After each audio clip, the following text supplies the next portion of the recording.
Assalamualaikum warahmatullahi wabarakatuh. Kembali lagi dengan channel Ripmah, channel yang bahas sejarah, budaya, dan inspirasi. Melanjutkan video saya yang kemarin, video fakta kebenaran Al-Quran, saya akan menambahkan beberapa fakta kebenaran Al-Quran yang lainnya. Simak videonya sampai selesai, jangan lupa like, comment, dan subscribe. Check it out.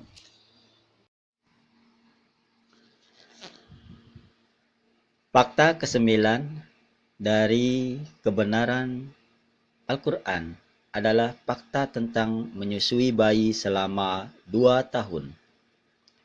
Air susu ibu atau ASI sangat bermanfaat bagi bayi. Air susu ibu adalah suatu campuran ciptaan Allah yang luar biasa dan tak tertandingi sebagai sumber makanan terbaik bagi bayi yang baru lahir dan sebagai zat yang meningkatkan kekebalan tubuhnya terhadap penyakit. Bahkan makanan bayi yang dibuat dengan teknologi masa kini tak mampu menggantikan sumber makanan yang menakjubkan ini. Setiap hari ditemukan suatu manfaat baru air susu ibu bagi bayi. Salah satu fakta yang ditemukan ilmu pengetahuan tentang air susu ibu adalah bahwa menyusui bayi selama 2 tahun setelah kelahiran sungguh amat bermanfaat. Al-Quran Surah Luqman ayat 14 menganjurkan manusia untuk berbuat baik kepada ibu bapaknya. Ibunya telah mengandung dalam keadaan lemah yang bertambah-tambah dan menyapihnya dalam 2 tahun. Surat ini menjelaskan bahwa waktu yang terbaik untuk memberikan ASI bagi seorang bayi adalah 2 tahun karena memberikan banyak sekali manfaat. Al-Quran Surat Luqman artinya, dan kami perintahkan kepada manusia berbuat baik kepada kedua orang ibu bapaknya. Ibunya telah mengandungnya dalam keadaan lemah yang bertambah-tambah dan menyapihnya dalam 2 tahun. Bersyukurlah kepadaku dan kepada kedua orang ibu bapakmu, hanya kepadakulah kembalimu.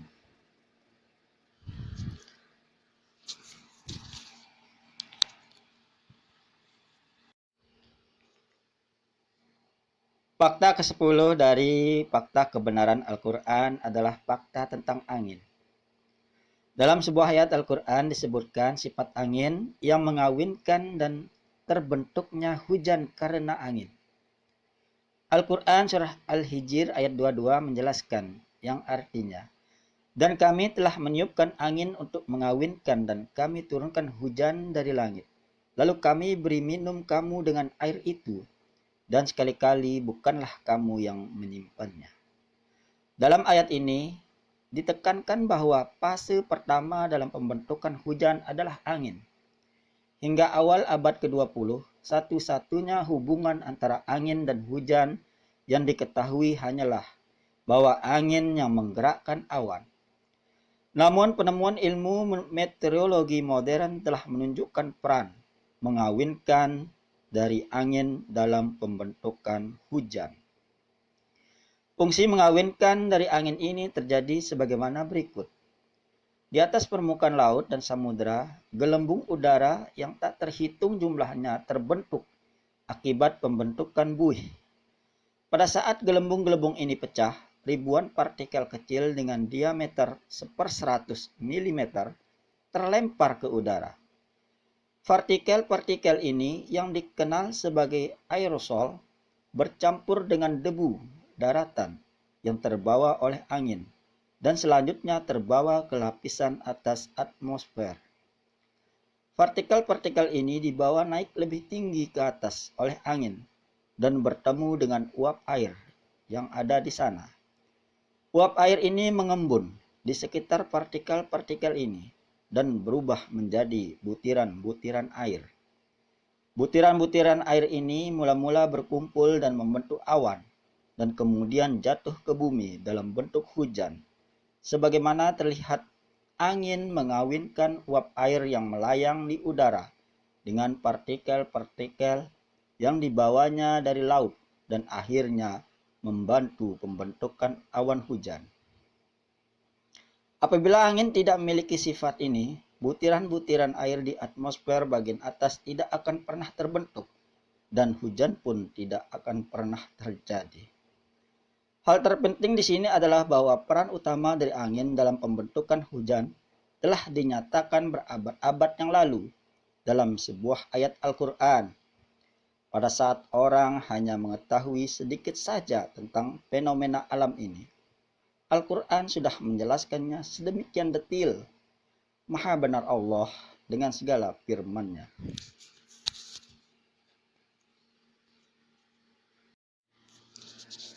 Fakta ke-11 tentang fakta kebenaran Al-Quran adalah fakta tentang kadar hujan.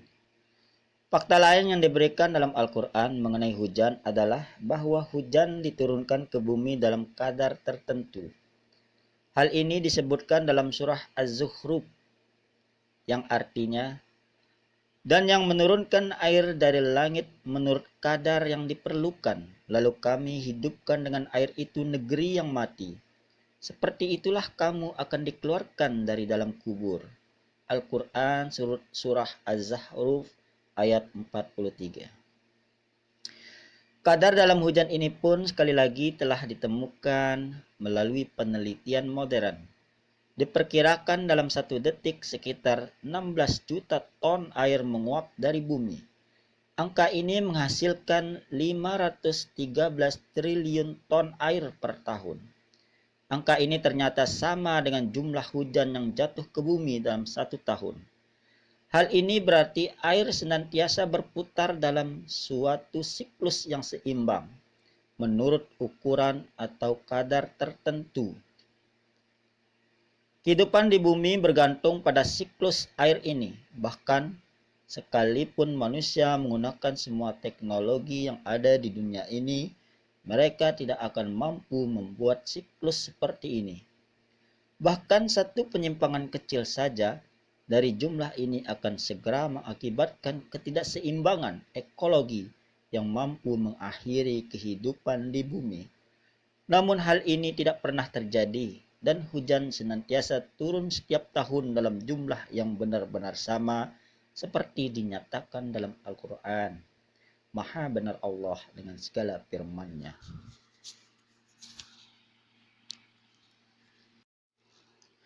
Fakta ke-12 dari fakta kebenaran Al-Quran adalah fakta tentang pergerakan gunung. Dalam sebuah ayat, kita diberitahu bahwa gunung-gunung tidaklah diam sebagaimana yang tampak. Akan tetapi mereka terus-menerus bergerak. Al-Quran surah An-Nahm ayat 88 menjelaskan yang artinya, dan kamu lihat gunung-gunung itu, kamu sangka dia tetap di tempatnya, padahal dia berjalan sebagai jalannya awan. Begitulah perbuatan Allah yang membuat dengan kokoh tiap-tiap sesuatu. Sesungguhnya Allah Maha mengetahui apa yang kamu kerjakan. Al-Quran surah An-Naml ayat 88. Gerakan gunung-gunung ini disebabkan oleh gerakan kerak bumi tempat mereka berada. Kerak bumi ini seperti mengapung di atas lapisan magma yang lebih rapat. Pada awal abad ke-20, untuk pertama kalinya dalam sejarah, seorang ilmuwan Jerman bernama Alfred Wegener mengemukakan bahwa benua-benua pada permukaan bumi menyatu pada masa-masa awal bumi, namun kemudian bergeser ke arah yang berbeda-beda, sehingga terpisah ketika mereka bergerak saling menjauhi. Para ahli geologi memahami kebenaran pernyataan Wegener baru pada tahun 1980, yakni 50 tahun setelah kematiannya.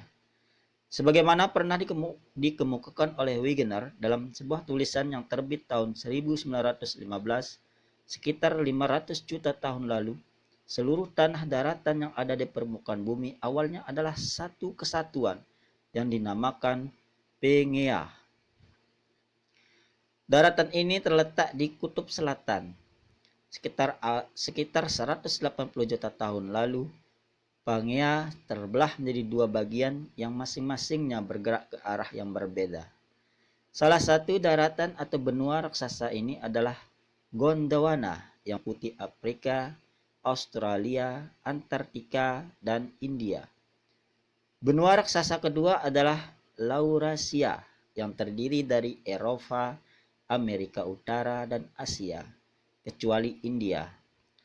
Selama 150 tahun setelah pemisahan ini, Gondwana dan Laurasia terbagi menjadi daratan-daratan yang lebih kecil.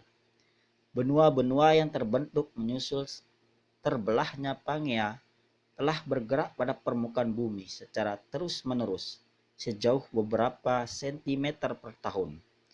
Peristiwa ini juga menyebabkan perubahan perbandingan luas antara wilayah daratan dan lautan di bumi. Pergerakan kerak bumi ini dikemukakan setelah penelitian geologi yang dilakukan di awal abad ke-20. Para ilmuwan menjelaskan peristiwa ini sebagai berikut. Kerak dan bagian terluar dari magma dengan ketebalan sekitar 100 km terbagi atas lapisan-lapisan yang disebut lempengan. Terdapat 6 lempengan utama dan beberapa lempengan kecil menurut teori yang disebut lempeng tektonik. Lempengan-lempengan ini bergerak pada permukaan bumi, membawa benua dan dasar lautan bersamanya. Pergerakan benua telah diukur dan berkecepatan 1 hingga 5 cm per tahun. Lempengan-lempengan tersebut terus-menerus bergerak dan menghasilkan perubahan pada geografi bumi secara perlahan-lahan setiap tahun. Misalnya Samudra Atlantik menjadi sedikit lebih lebar. Ada hal sangat penting yang perlu dikemukakan di sini. Dalam ayat tersebut Allah telah menyebut tentang gerakan gunung sebagaimana mengapungnya perjalanan awan. Kini ilmuwan modern juga menggunakan istilah continental drift atau gerakan mengapung dari benua untuk gerakan ini. Subhanallah, Maha Suci Allah.